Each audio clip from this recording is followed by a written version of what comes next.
1848, Tennessee, the Carver family, America's most disturbing genetic mystery. In the dense forests of the Appalachian Mountains, in the region of eastern Tennessee, 50 miles east of the town of Knoxville, lies an abandoned silver mine that local authorities have kept sealed since 1850. The official records state it was closed due to dangerous rock slides, but the truth buried within those tunnels tells a far more horrifying story. From 1803 to 1848, 3 generations of the Carver family extracted millions of pounds of silver from these mountains, making them one of the wealthiest mining families in the region. However, by 1848, not a single member of the Carver family remained alive to enjoy that fortune. When investigators finally entered those tunnels, what they found would challenge everything we thought we knew about a family's cruelty in protecting their interests and the terrifying price they paid for wealth. The Carver's silver was of a rare purity, always commanding premium prices in markets from Nashville to Savannah. Yet, no one could explain how a family of seemingly uneducated laborers had managed to extract such high-quality ore using primitive equipment. Local records show that between 1805 and 1845, the Carvers produced silver worth what would be millions in today's currency, but they lived like hermits, rarely venturing into town and purchasing only the most basic supplies.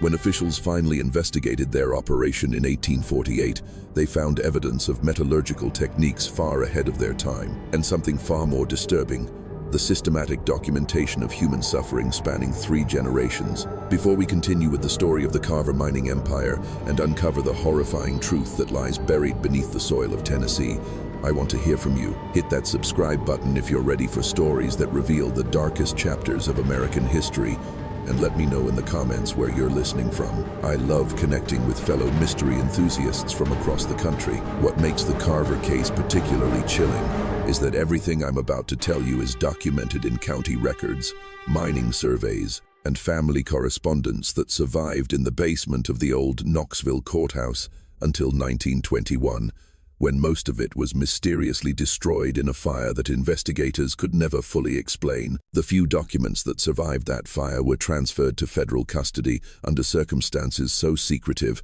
that even the county clerk who handled the transfer was never told where they were taken. The year 1803 marked Tennessee's recent admission to the Union, and with it came a flood of settlers eager to claim their piece of the American frontier. The Appalachian Mountains had become a highway for families fleeing the crowded conditions and economic limitations of the eastern seaboard. All were chasing the promise of land, opportunity, and the kind of prosperity that seemed impossible in the established colonies. Among these pioneers were the Carver brothers: Jacob, aged 36, Amos, 33, and young Nathaniel, barely 27. They arrived in the Tennessee region with little more than mining tools inherited from their father's failed ironworks in western Pennsylvania, and an unshakable belief that the Appalachian Mountains held fortune for those brave enough to dig for it. These brothers were products of their harsh environment, shaped by generations of industrial labor that had slowly poisoned their family line. Their father, Ezekiel Carver,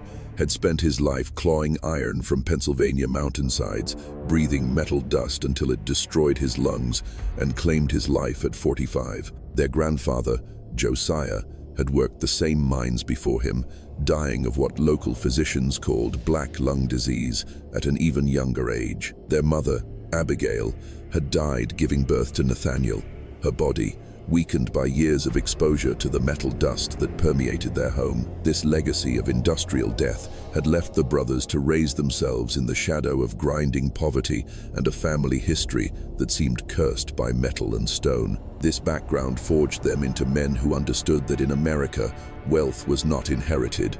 It was torn from the earth with bloody hands and unwavering determination. But it also gave them an intimate knowledge of mining techniques, metallurgy, and the human cost of extracting wealth from stone. They had watched their father experiment with different smelting methods, seen him modify tools to work more efficiently in dangerous conditions, and most importantly, they had observed his meticulous documentation of which techniques killed workers quickly and which allowed them to survive long enough to be profitable. Jacob, the eldest, possessed the sharp business mind that would later orchestrate the family's rise and catastrophic fall. His letters to partners in Nashville, preserved in the Tennessee Historical Society archives, reveal a man obsessed with precision and secrecy. He could calculate ore yields, estimate market prices, and negotiate transportation contracts with a sophistication that suggested formal education.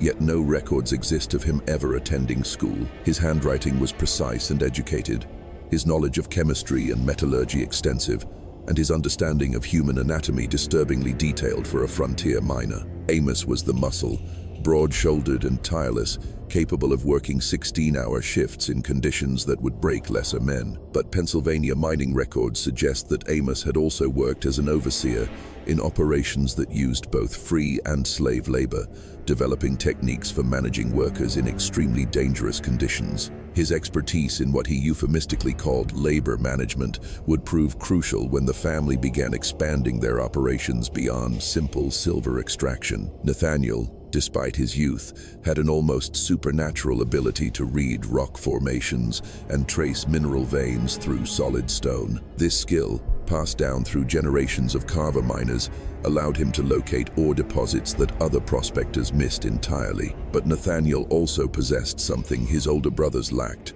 a detailed journal inherited from his father that contained mining techniques, chemical formulas, and what appeared to be medical observations spanning generations of Pennsylvania mining operations. The land they eventually claimed sat in a valley where 3 small creeks converged, creating what early settlers called the Silver Basin due to the distinctive glittering silver streaks visible in the exposed rock faces. Previous prospectors had dismissed the area as too remote and difficult to access, but the Carver brothers saw opportunity where others saw obstacles. The isolation that deterred other miners was exactly what they needed for the kind of operation they had in mind. They built their first cabin on a ridge overlooking the valley, positioned strategically to monitor anyone approaching their claim. The cabin was constructed with features that seemed excessive for a simple mining camp: thick stone walls, narrow windows that could serve as defensive positions, and a root cellar that extended far deeper into the hillside than necessary for food storage. Local settlers who visited the Carver claim in its early days reported feeling unwelcome and noted that the brothers seemed to be preparing for some kind of siege. The early Tennessee frontier was a place where a man's success depended entirely on his ability to protect what he had built.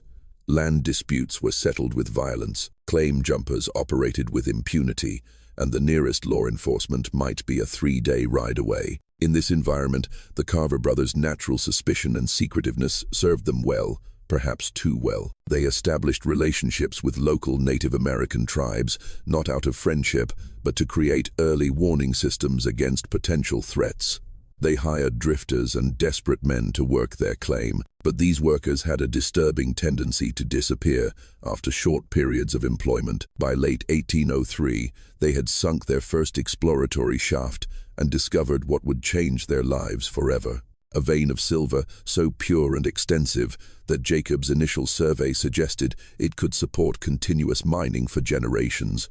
But this was not ordinary silver ore. The metal was naturally alloyed with antimony and cadmium, a combination that created ore of exceptional purity, but also exceptional toxicity. The ore samples they secretly transported to Knoxville for assay came back with results that exceeded their wildest dreams. But they also came with warnings about the dangerous nature of the metal compounds they were extracting. The brothers understood the warnings better than the assayers who issued them. They had grown up watching their family die from similar metal poisoning, and they recognized in this Tennessee silver vein both an opportunity for wealth and a continuation of the family curse that had claimed their ancestors. What began as a simple mining operation was about to become something far more complex and infinitely more sinister. The winter of 1805 brought the first clear sign that the Carver mine was more dangerous than even the brothers had anticipated, and more importantly, that their response to this danger would reveal the depths of their moral corruption.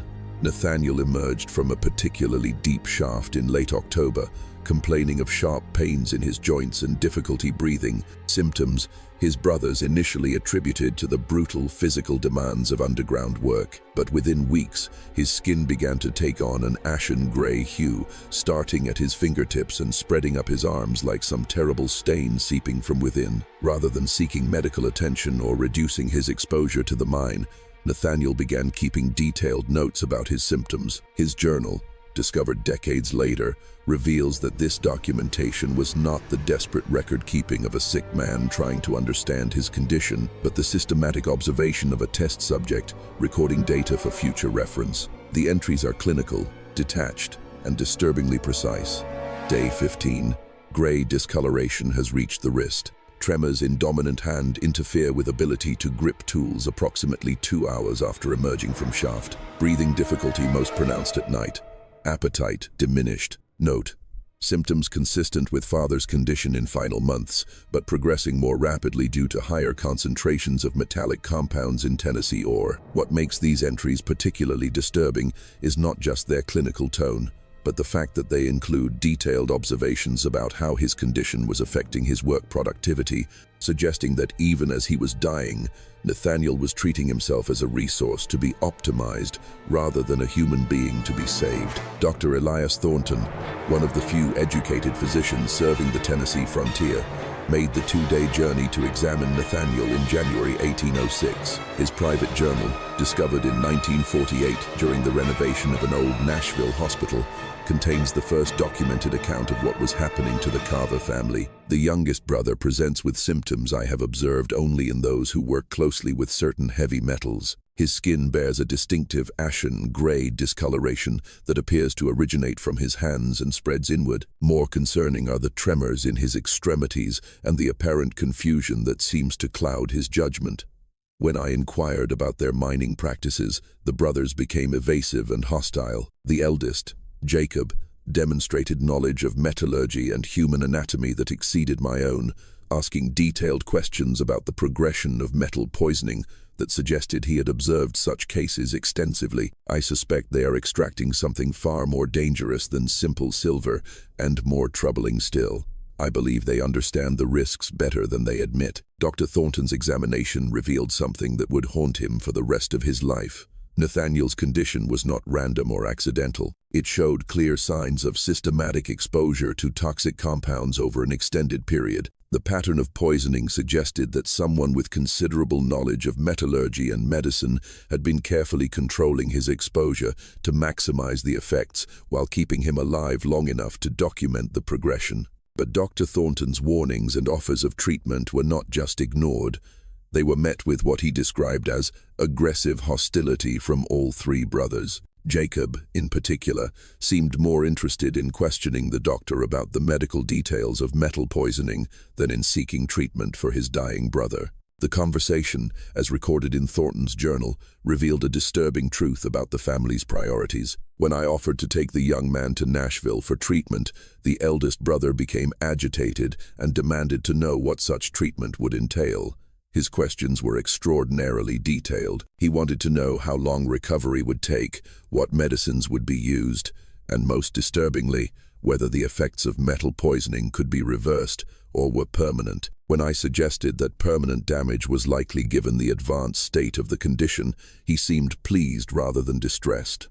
It was then I realized that this family was not seeking to cure the poisoning. They were studying it. The mine was producing silver at an extraordinary rate, and the brothers were accumulating wealth faster than they had ever imagined possible. But more importantly, they were accumulating knowledge about the effects of systematic metal poisoning that they believed would prove far more valuable than any amount of silver. Nathaniel's condition was not an unfortunate side effect of their mining operation. It was part of a deliberate experiment. What none of the outside observers understood was that their silver vein contained antimony and cadmium in concentrations that made every day spent in those tunnels equivalent to a controlled poisoning experiment. The brothers had recognized this immediately, and rather than taking precautions to protect themselves, they had designed their mining operation specifically to study the effects of long-term exposure to these compounds. Every shift in the mine was carefully timed and documented. Every meal was measured for its ability to counteract or enhance the absorption of metals, and every symptom was recorded with scientific precision. The first death came in the spring of 1807 when Nathaniel collapsed while working the deepest part of the mine. His brothers found him convulsing violently. His lips and fingernails turned a distinctive gray-black color that they had seen before in their father's final days. But rather than rushing to help him or seeking medical attention, they spent precious minutes documenting his final symptoms before attempting any aid. Nathaniel's death was not a tragic accident. It was the successful completion of the first phase of what would become a multi-generational experiment in human toxicology. His final words, recorded in Jacob's journal, were not pleas for help or expressions of regret, but clinical observations. Vision blurring from center outward, bitter metallic taste intensifying. Muscle control failing in predictable sequence. Cognitive function remains clear despite physical deterioration. Recommend reduced exposure intervals for future subjects to extend observation period. They buried him in an unmarked grave on the ridge above their claim, but not before conducting what they euphemistically called a final examination. Jacob's medical knowledge, acquired through years of observing industrial poisoning cases in Pennsylvania, allowed him to perform a crude autopsy that revealed the extent of metal accumulation in Nathaniel's organs. His notes from this examination, found decades later, show the cold precision of a researcher rather than the grief of a brother. Subject expired after 130 days of controlled exposure. Lungs show extensive antimony deposits consistent with predicted accumulation rates. Bone tissue displays characteristic cadmium staining throughout skeleton. Brain tissue examination limited by available tools, but visible metal deposits in cerebral cortex explain observed neurological symptoms. Recommend extending exposure period for future subjects to better document progression patterns. By 1808, both surviving brothers were showing symptoms similar to Nathaniel's, but they had also made another discovery that would seal their family's fate and transform their mining operation into something far more sinister. In exploring new tunnels after Nathaniel's death, they had found evidence of what appeared to be prehistoric mining operations. Crude stone tools and partially excavated galleries that suggested indigenous peoples had been extracting metal from these mountains for centuries. More disturbing were the skeletal remains they found scattered throughout the deeper tunnels. Bones that bore the same distinctive ashen-gray staining they were beginning to see on their own skin. These ancient remains suggested that the toxic effects of the mine had been claiming victims for generations. But they also suggested something else that would transform the brothers' understanding of their situation. Survival was possible for those who approached the poisoning systematically and scientifically. Among the scattered bones, Jacob found several complete skeletons that showed evidence of surviving metal poisoning for extended periods. Individuals who had clearly lived with the toxic effects for years rather than months. These remains suggested that with proper management and careful exposure control, it was possible to survive the mine's toxins long enough to extract significant wealth, provided one was willing to accept the eventual cost. This discovery transformed the brothers' understanding of their situation. They were not simply dying from an industrial accident. They were participants in a natural selection process that had been ongoing for centuries. Those who could manage the poisoning systematically would survive long enough to profit. Those who couldn't would contribute their remains to the growing collection in the deeper tunnels. The deaths in the Carver mine might have been forgotten, another tragedy lost to the harsh realities of frontier life. Except for a discovery made in 1827 that would cast long shadows over everything the family had built and revealed that their operation had expanded far beyond anything the local community had imagined. Benjamin Holt, a land surveyor working to establish new county boundaries, was mapping the area around the old Carver claim when he stumbled upon something that defied explanation and suggested that the mining operation had been far more extensive and far more systematic than anyone had suspected. In a ravine approximately 200 yards from the mine entrance, Holt discovered what he initially took to be an ancient burial ground. Dozens of shallow graves dotted the hillside, marked only by rough stone cairns that bore no names, dates, or identifying information. The graves were arranged in careful rows that suggested systematic burial over an extended period, and the sheer number of burial sites indicated a death toll that far exceeded what could be explained by normal mining accidents or frontier hardships. But when Holt and his survey team began excavating to determine if the graves predated European settlement, a crucial factor in establishing land ownership rights, they made a horrifying discovery that would haunt the region for decades. The skeletal remains were not ancient at all. Fabric scraps, metal buttons, and other artifacts clearly dated them to the early 19th century, placing them squarely within the period of Carver mining operations. More disturbing still, many of the skeletons bore clear evidence of the same bone deformities and mineral staining found in known cases of heavy metal poisoning. The bones showed the characteristic ashen gray staining of cadmium accumulation, the brittle texture associated with metal poisoning, and the degraded joint structures that resulted from prolonged exposure to toxic compounds. But perhaps most chilling of all was the age and apparent background of the remains. Holt's survey team determined that at least 35 of the 52 skeletons were those of children, some appearing to be no more than infants, while others showed evidence of having been robust adults before succumbing to systematic poisoning. The children's remains were particularly disturbing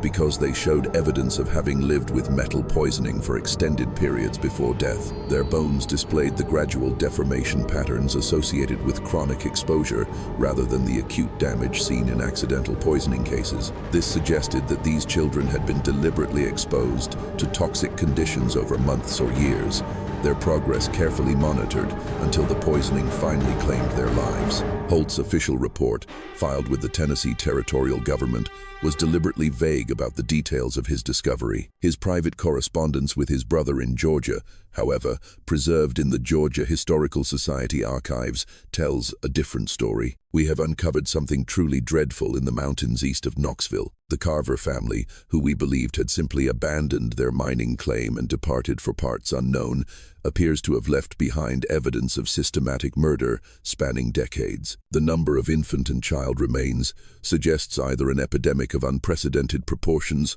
or something far more sinister. The arrangement of the graves and the condition of the remains suggest deliberate poisoning conducted over extended periods. I have instructed my men to seal the burial site and speak of it to no one, but I fear we have discovered only a small portion of what these people were doing in their isolated valley. But Holt's survey had revealed only the beginning of the Carver family's dark legacy. Local residents, emboldened by the official investigation of the burial site, began coming forward with disturbing stories they had kept secret for decades. These testimonies painted a picture of the Carver operation that was far more extensive and far more sinister than anyone had previously imagined. Sarah O'Malley, whose family had farmed land adjacent to the Carver claim, told authorities about strange sounds that echoed from the mine at all hours. Not the typical sounds of mining, but something far more disturbing. Her sworn statement, which remained sealed in county records until 1933, described nocturnal activities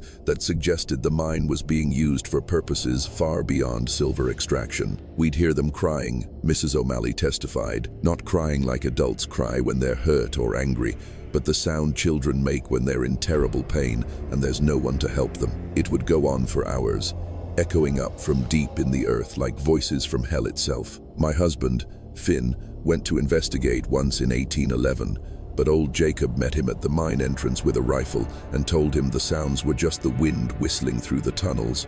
But we knew different. The wind doesn't cry for its mother, and it doesn't scream in the voices of young ones begging for help. Other neighbors reported seeing small figures working in the mine at night.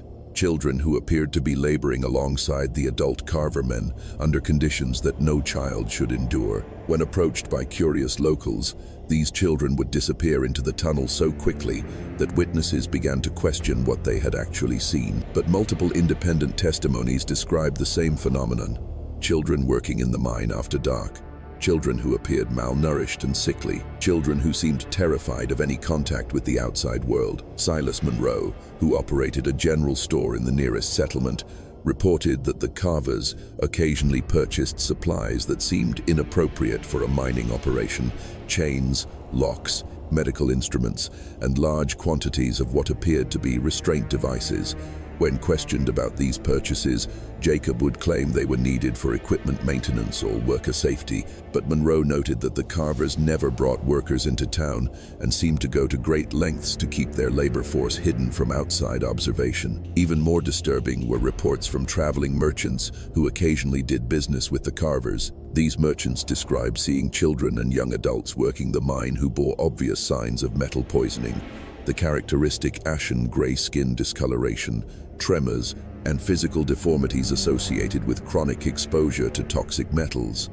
When asked about these workers, Jacob would explain that they were family members who had inherited the family condition, but the sheer number of afflicted individuals suggested that the Carver family tree was far more extensive than public records indicated. The mystery deepened when investigators realized that despite the evidence of a thriving mining operation and substantial silver production, no records existed of the Carver family selling their ore through official channels. Their silver was disappearing into the American economy, but through routes so well hidden that even experienced mining investigators couldn't trace them. This suggested that the Carvers were connected to criminal networks that could move large quantities of valuable metals without attracting official attention. Investigation of shipping records from Nashville and other regional trade centers revealed that between 1,805 and 1,845, someone had been moving silver through the Tennessee River system in quantities that matched the estimated output of the Carver mine.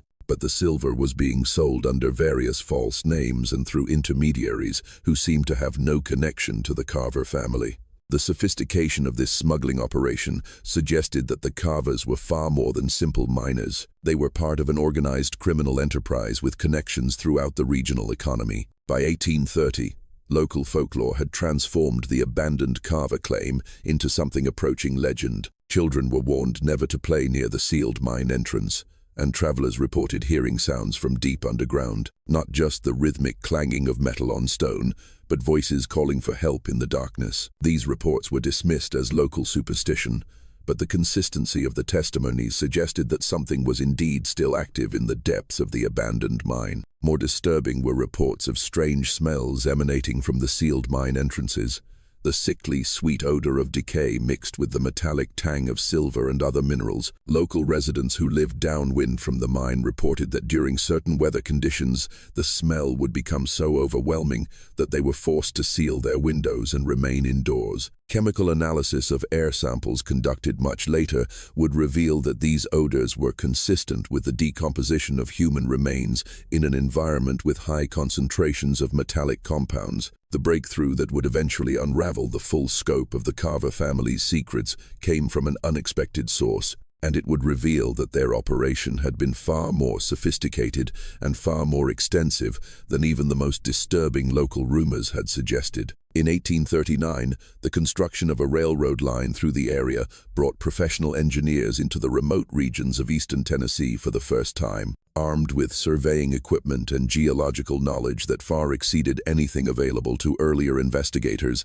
Elias Vance, chief engineer for the railroad project, was surveying potential routes through the Appalachians when his team's drilling operations intersected with what they initially assumed were natural limestone caverns. The discovery was made during routine soil testing for railroad foundation work when drill bits broke through into empty space approximately 30 feet below ground level. Initial exploration suggested a network of natural caves that might pose problems for railroad construction, but closer examination revealed something far more disturbing. These were not natural formations. Vance's team had broken into an extensive network of hand-excavated tunnels that honeycombed the entire hillside around the old Carver claim. The tunnels were far more extensive than any silver mining operation would require, stretching for miles underground and connecting multiple valleys through a system so complex that Vance compared it to a subterranean city built by people who had unlimited time and a complete disregard for human safety. The engineering sophistication of the tunnel system was staggering.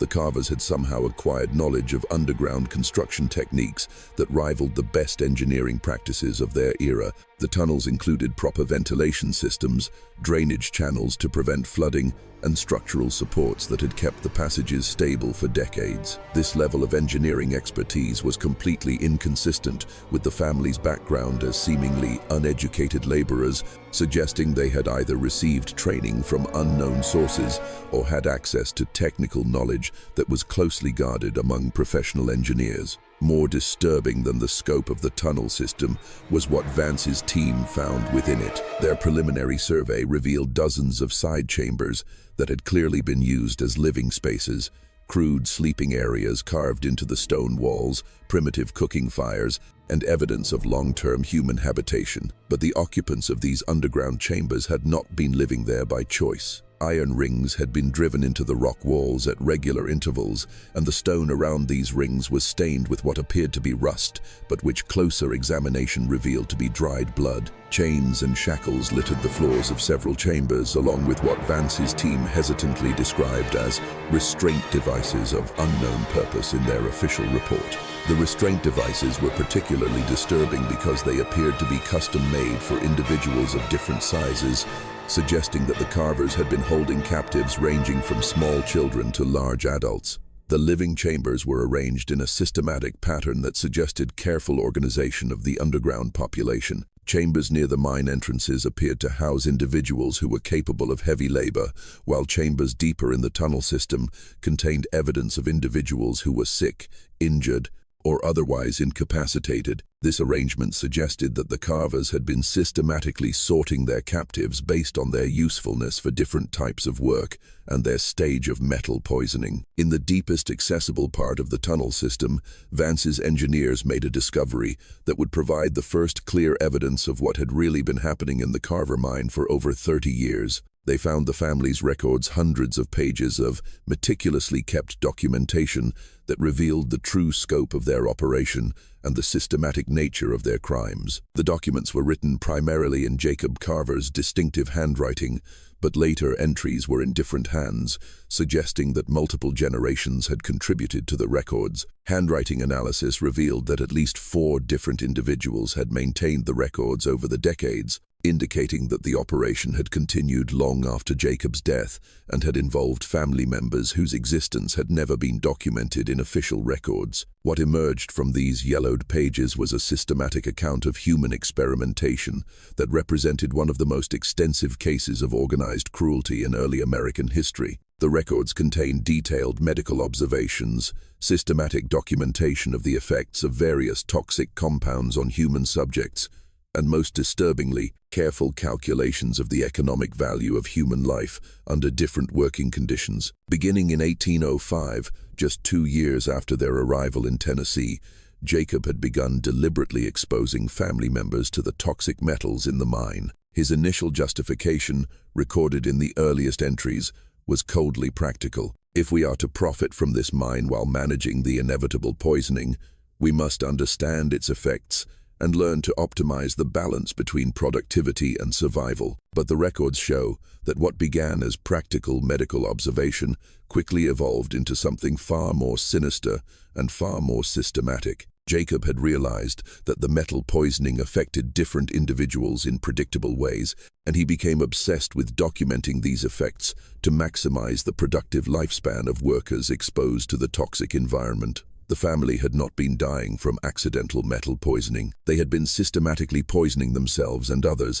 as part of an elaborate experiment designed to determine the optimal level of toxic exposure that would maximize silver production while minimizing the cost of replacing dead workers. But the records revealed that the family members were not the only subjects in these experiments. Beginning in 1807, the documentation includes detailed observations of non-family subjects who had been acquired through what the records euphemistically called labor recruitment. These subjects were obtained through the purchase of slaves from distant markets, the hiring of desperate immigrants who had no local connections, and in some cases, the outright kidnapping of individuals who would not be missed. The recruitment methods were carefully documented and showed a disturbing level of organization and planning. Jacob had established contacts with slave traders in Charleston who were willing to sell damaged goods, slaves who were already sick or injured and therefore unsuitable for plantation work. He also maintained relationships with immigration brokers in Savannah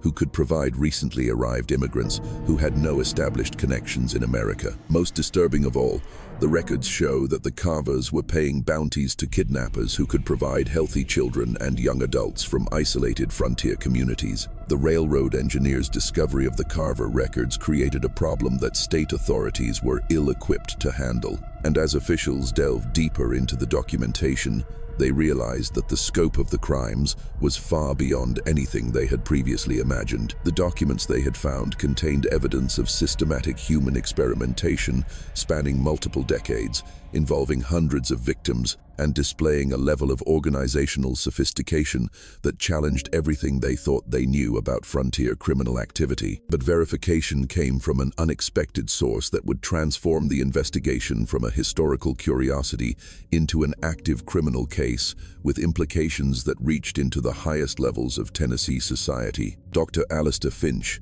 a Scottish immigrant physician working in Nashville, had spent years studying the effects of industrial chemicals on human health. When shown selected excerpts from the Carver records, Finch immediately recognized symptoms and conditions that matched his own research into heavy metal poisoning. But more importantly, he was able to confirm that the treatments and experiments described in the documents represented a sophisticated understanding of toxicology that was decades ahead of its time. The Carver records showed systematic knowledge of human anatomy and chemical effects that surpassed what was available in most American medical schools of the period. The documents contained detailed anatomical drawings that matched the quality of those produced in European medical centers, precise dosage calculations for various toxic compounds that demonstrated advanced knowledge of chemistry, and systematic documentation of physiological responses that showed an understanding of human biology that wouldn't be formally codified for another generation. Finch's analysis revealed that Jacob Carver had somehow acquired medical knowledge that exceeded that of most trained physicians of his era. The records contained references to medical texts that were available only to university-educated doctors, chemical formulas that were closely guarded, industrial secrets, and experimental techniques that were being developed only in the most advanced European research centers. This raised disturbing questions about Jacob's background and education, and more importantly, about who might have been supporting or directing his experiments. Official immigration records showed that the Carver brothers had arrived in Tennessee as uneducated laborers, but the mine documents suggested that at least Jacob possessed advanced medical and scientific training that he had acquired from unknown sources. Finch's investigation into Pennsylvania mining records revealed that Ezekiel Carver, the brothers' father, had indeed operated an iron works, but he had also served as an unofficial physician to mining communities, performing surgery and treating industrial injuries with techniques that were considered experimental and dangerous even by the standards of the time. The realization that the Carver family's expertise in human experimentation might have been inherited knowledge passed down through generations of industrial medicine and primitive research cast their crimes in an even more horrifying light. They were not isolated madmen driven to evil by frontier conditions. They were the products of a systematic tradition of human experimentation that had been developing in American industrial communities for decades. As Dr. Finch delved deeper into the records, he discovered that the Carver operation had been far more extensive than anyone had imagined.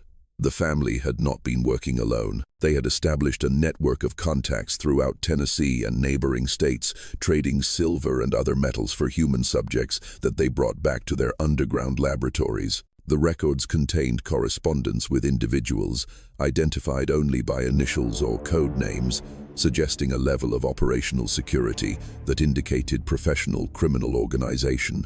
Bills of sale found in the deepest parts of the mine documented the purchase of slaves, indentured servants, and kidnapped individuals from as far away as Charleston and Savannah. The Carver family had been operating what amounted to a human trafficking ring, funneling victims into their experimental programs under the guise of legitimate mining labor. The prices paid for these human subjects varied based on age, physical condition, and what the records called experimental suitability, suggesting that the Carvers had developed specific criteria for selecting victims based on their research needs. The scope of the trafficking operation was staggering. Between 1,807 and 1,845, the records documented the acquisition of over 250 individual subjects, ranging in age from young children to elderly adults. The subjects were obtained through a variety of means, but all shared the common characteristic that their disappearance would not attract official attention. Slaves purchased from distant markets, immigrants with no local connections, orphaned children, and individuals fleeing debt or legal troubles, all were systematically funneled into the Carver operation and systematically destroyed. The records also revealed the economic calculations that drove the operation. Jacob had determined that the optimal period of toxic exposure was approximately 20 months for healthy adults, during which time a single worker could extract silver worth several times the cost of acquiring and maintaining them. Children were less economically viable due to their reduced physical strength, but they provided valuable data about the effects of metal poisoning on developing bodies. Elderly subjects were used primarily for medical experimentation, as their deaths could be attributed to natural causes. The discovery that sent shockwaves through Tennessee's legal system was a series of letters dated between 1,830 and 1,846, written in multiple hands but bearing Jacob's signature or mark. The letters were addressed to individuals identified only by code names and contained detailed reports of experimental results and requests for additional subjects. One letter dated May 20th, 1844, contained a passage that revealed the true scope of the operation. Current inventory consists of 28 active subjects in various stages of exposure, with 10 nearing termination within the next 4 months. Request additional acquisition of 15 to 20 subjects, preferably in the 20 to 35 age range for optimal productivity.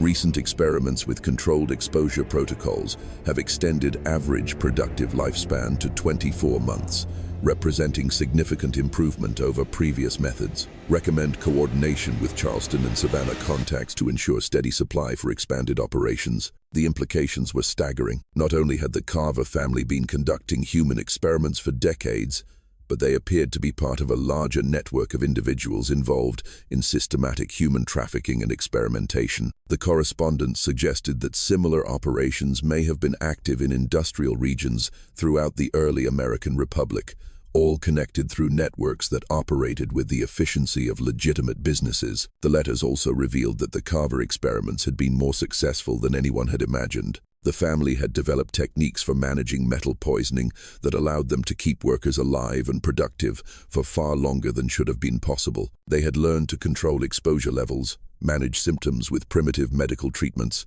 and most disturbingly, they had begun to breed second and third generation workers who showed increased tolerance to the toxic environment. The correspondence revealed that by 1835, the Carvers had created what amounted to a hereditary slave class, specifically adapted to work in toxic mining conditions. Children born in the mine and raised under controlled exposure showed remarkable resilience to metal poisoning that would kill normal individuals within months. These second and third generation subjects could work for years in conditions that had proven fatal to their parents, creating a self-sustaining workforce that required no external recruitment. But perhaps most disturbing of all was the evidence that the Carver operation was not an isolated case of frontier brutality. The correspondence suggested that similar experiments were being conducted in mining and industrial operations throughout the early American Republic, all coordinated through a network that reached into major American cities and possibly into the federal government itself. Just when we thought we'd seen the worst of what the Carver family records could reveal, the investigation took an even darker turn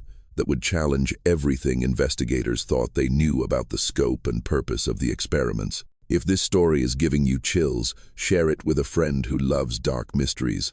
Support our content, and don't forget to follow to never miss stories like this.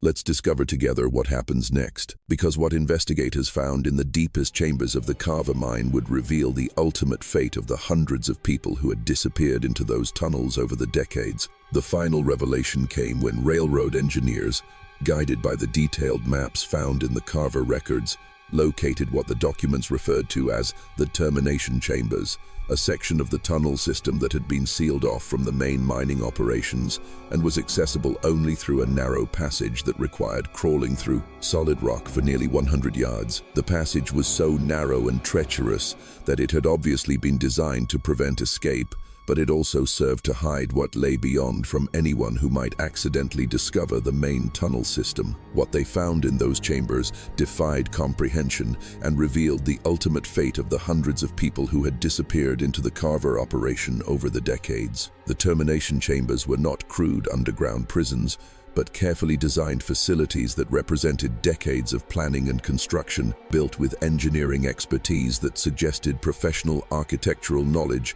and unlimited human labor. The chambers were divided into different sections, each serving a specific purpose in what appeared to be a systematic process for managing the final stages of metal poisoning and disposing of human remains.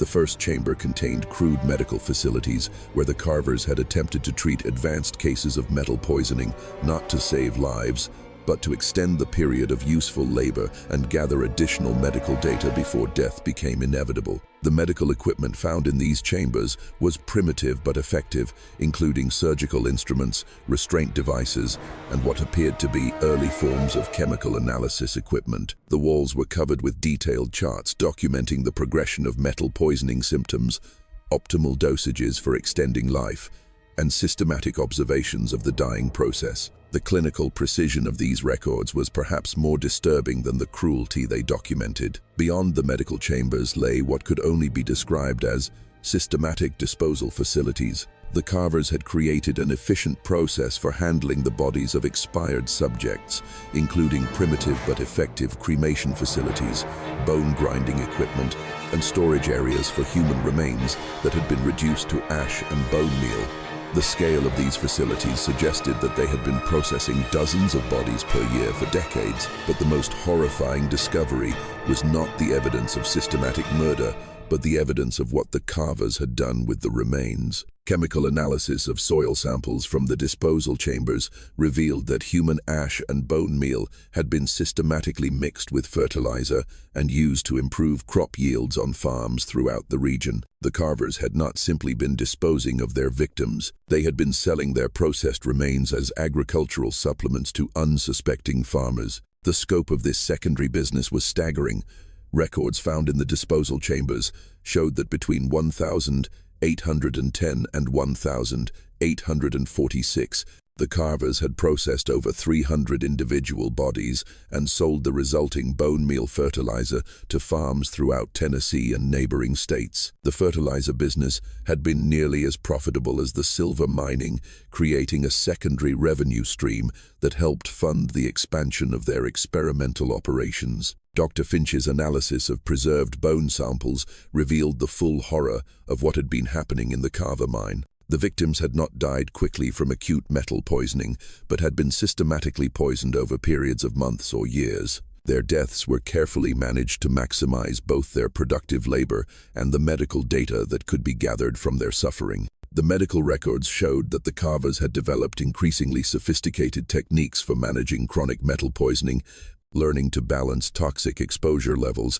to keep subjects alive and working for extended periods while gathering detailed data about the progression of various poisoning symptoms. They had essentially created a systematic torture program disguised as medical research. Among the preserved remains, Finch found evidence of the true scope of the Carver family's crimes. The victims ranged from infants to elderly adults, but the majority were young people in their teens, and 20-seconds individuals who could provide years of productive labor before succumbing to the toxic environment. Many of the remains showed evidence of having survived in the toxic environment for far longer than should have been medically possible, suggesting that the Carvers had indeed developed effective techniques for managing chronic metal poisoning. But perhaps most disturbing of all was the evidence that some of the subjects had been kept alive and conscious throughout the final stages of metal poisoning, their final agonies carefully documented for medical purposes. The records contained detailed descriptions of the dying process, systematic observations of final symptoms, and careful timing of death that suggested the Carvers had been using their victims' deaths as learning opportunities. The investigation revealed that the Carver operation had continued until 1848, when the final entries in the family records suggested that the last generation of Carvers had finally succumbed to the same metal poisoning that had claimed their victims. The final entry, written in a shaking hand and dated November 15th, 1848, provided a chilling conclusion to nearly 5 decades of systematic horror. Last of the outside subjects expired this morning. Josiah and Gideon show advanced symptoms and will not survive the winter. I am the only one remaining capable of maintaining the records, but my hands shake too badly to continue detailed observations. The experiment has been successful beyond our original expectations. We have learned to extend productive life under toxic exposure by an average of 500% compared to natural progression. The techniques we have developed could revolutionize industrial labor if properly implemented, but there is no one left to carry on the work. The bloodline ends with me. The final entry was signed with a barely legible J, Carver 2, suggesting that the operation had indeed continued into a second generation, with the founder's descendants carrying on his work until they too were claimed by the family curse they had created. The railroad engineers' discovery of the Carver termination chambers created a crisis that reached far beyond Tennessee's borders. State authorities found themselves confronting evidence of systematic human trafficking and murder that had operated for nearly 50 years, involving hundreds of victims and generating substantial wealth that had been integrated into the legitimate American economy. The scope of the crimes was so extensive that it challenged the very foundations of frontier law enforcement and raised disturbing questions about how many similar operations might have existed throughout the early American Republic. The immediate response was swift and decisive. Complete suppression of all evidence. The Tennessee state government, in consultation with federal authorities, determined that the full scope of the Carver crimes could never be made public without causing massive social and economic disruption. The silver produced by slave labor had been integrated into American infrastructure. The bone meal fertilizer had been used on farms that fed American communities, and the techniques developed through systematic torture might have been applied in other industrial operations throughout the country. The railroad survey was immediately classified under territorial security laws, and all personnel involved in the discovery were reassigned to distant projects under agreements that prohibited them from discussing their findings. The tunnel entrances were permanently sealed with concrete and steel, and the entire Carver claim was quietly purchased by a federal trust that prohibited all future development or investigation. But the suppression extended far beyond a simple cover-up.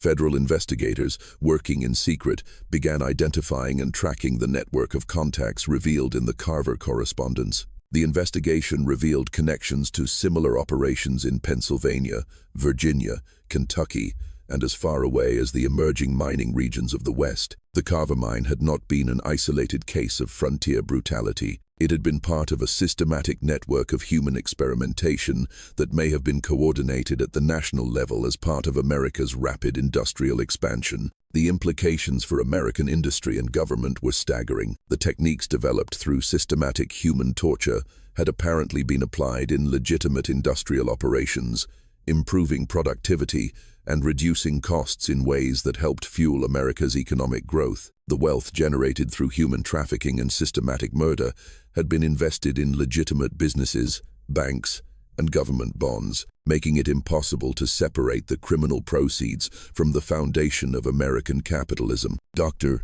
Finch's research, conducted under strict federal oversight, revealed that the Carver operation was likely one of dozens of similar facilities that had operated throughout the early American frontier. His analysis of industrial accident records, unexplained disappearances, and patterns of productivity improvement in mining and manufacturing operations suggested that systematic human experimentation had been far more common than anyone had previously imagined. The federal investigation identified at least 10 other locations where evidence suggested similar operations had been conducted. In Pennsylvania's coal mining regions, investigators found mass burial sites that contained remains showing evidence of systematic poisoning. In Virginia's iron works, they discovered records of productivity improvements that correlated with unexplained increases in worker death rates. In Kentucky's copper mines, they found evidence of systematic trafficking operations that matched the Carver model. But the investigation was terminated abruptly in 1851 when federal authorities determined that the full scope of systematic human experimentation in early American industry was too extensive to address without fundamentally undermining confidence in American economic and political institutions. The remaining evidence was classified under national security laws that remain in effect to this day, and all ongoing investigations were permanently discontinued. The official historical record shows only that the Carver mine was closed due to geological instability and that the Carver family relocated to unknown territories in the western expansion. The hundreds of victims who died in the tunnels were erased from history. Their disappearances were attributed to the normal hazards of frontier life or dismissed as local folklore. The silver extracted from the Carver mine between 1803 and 1848 was eventually traced through historical records to construction projects throughout the early American Republic. It was used in factories, telegraph lines connecting major American cities, and critical parts of the nation's growing industrial machine. The wealth built on systematic human experimentation literally became the foundation of American industrial power, woven into the infrastructure of American civilization in ways that could never be completely removed. The bone meal fertilizer produced from the processed remains of Carver victims was used on farms throughout Tennessee and neighboring states, contributing to agricultural productivity that helped feed the growing American population. Chemical analysis conducted decades later revealed that soil in some farming regions still contained trace amounts of heavy metals that originated from the processed remains of torture victims, creating a literal foundation of human suffering beneath American agricultural prosperity. Today, the former Carver claim appears on no official maps and is accessible only to federal personnel with special clearances. The land is owned by a federal trust, which maintains it as a nature preserve, but the boundaries are patrolled by security personnel who claim to be protecting endangered wildlife habitats. Satellite imagery shows only forested mountains, with no visible sign of the underground complex that once housed one of America's most systematic experiments in human suffering. Local residents who remember the original investigation have largely passed away, taking their knowledge of the truth with them to their graves. The few remaining family members of those who witnessed the discoveries have been systematically relocated or discouraged from discussing their inherited knowledge. The story has been transformed into local folklore, with the true horror of systematic torture and murder reduced to vague tales of strange sounds and haunted mines. But the physical evidence remains buried beneath the Tennessee soil, and occasionally that evidence surfaces in ways that remind us of the truth that lies beneath our national mythology. In 1880, the construction of a water pipeline near the former Carver claim uncovered human remains that showed evidence of systematic metal poisoning. The remains were quietly reburied without investigation, and the pipeline was rerouted without explanation. In 1995, geological surveys for a proposed logging project detected what appeared to be extensive underground cavities in the area around the sealed mine entrances. The surveys were terminated when preliminary investigations revealed evidence of preserved organic material that suggested large-scale human burials. The project was cancelled, and the land was transferred to additional federal protection. The story of the Carver family forces us to confront uncomfortable questions about the foundation of American prosperity and the price that was paid by forgotten victims whose suffering built the infrastructure of our modern world. How many operations like the Carver mine existed in the vast wilderness of the early American frontier? How many disappeared individuals contributed their lives and their processed remains to the foundation of American agricultural and industrial development? And most disturbing of all, how much of America's early economic success was built on systematic human experimentation that has been deliberately erased from our historical memory? These questions become particularly urgent when we consider that the techniques developed through systematic torture at places like the Carver mine may have been applied in legitimate industrial operations throughout American history. The knowledge gained through human suffering was not buried with its victims. It was integrated into American industrial practices and may have contributed to productivity improvements that helped establish America as a global economic power. This mystery shows us that the darkest chapters of American history are often the ones that have been deliberately forgotten, buried as deep as the tunnels where they took place. The victims of the Carver mine have no monuments, no historical markers, and no recognition in our national memory. They exist only as trace elements in our soil, as chemical signatures in our infrastructure, and as suppressed documents in federal archives that may never be open to public scrutiny. What do you think of this story? Do you believe everything was revealed?